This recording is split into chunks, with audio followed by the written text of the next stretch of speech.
See, I would like to condemn the way that incidents happen on this road sweeping machine.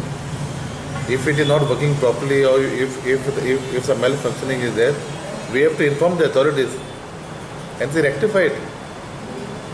We should be happy that our roads are being swept all over Vasco and not only here. We had 2 points on the agenda. One point regarding this dog menace that we on the runway.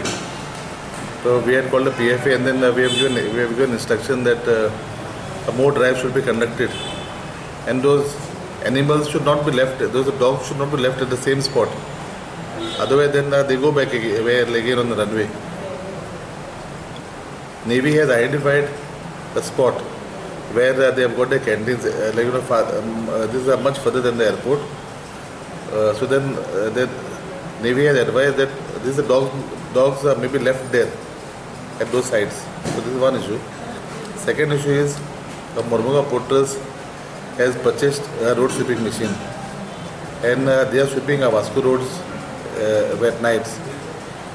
An incident was brought to my notice through the media that a vehicle was stopped, that the driver was threatened, and the driver is now refusing to come back on the vehicle again. We are having problems also finding a driver now for that vehicle. MPD is having a problem, they have informed me. So I have called a meeting today with the PI and the Porters people, concerned people in front of the Deputy Collector's office, and we have given direction that action should be initiated in view of that the vehicle driver was the manhandled, was threatened, and this should not happen again. See that issue regarding the brush is not sweeping. See, they are all technical issues which can be rectified, and we will be having a trial run. So I will be personally going to be there for the trial run. I will also invite the media also to come and check.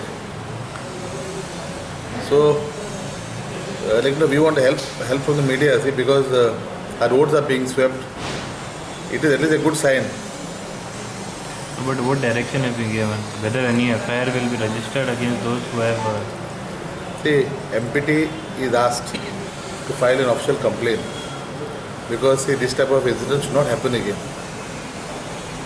It is not that we want to do something, but then this complaint has to be filed. Once the MPT files the complaint officially, then the thing will fall in place, other things will fall in place. And presently they will work under police protection, or how? No, police station is very close by, so I don't think there is a need of any police protection for the vehicle. And there is no issues of any guns there. Any issue in the police station is close by. We have informed them that immediately inform the police. Police will take action. We can't take law into our hands.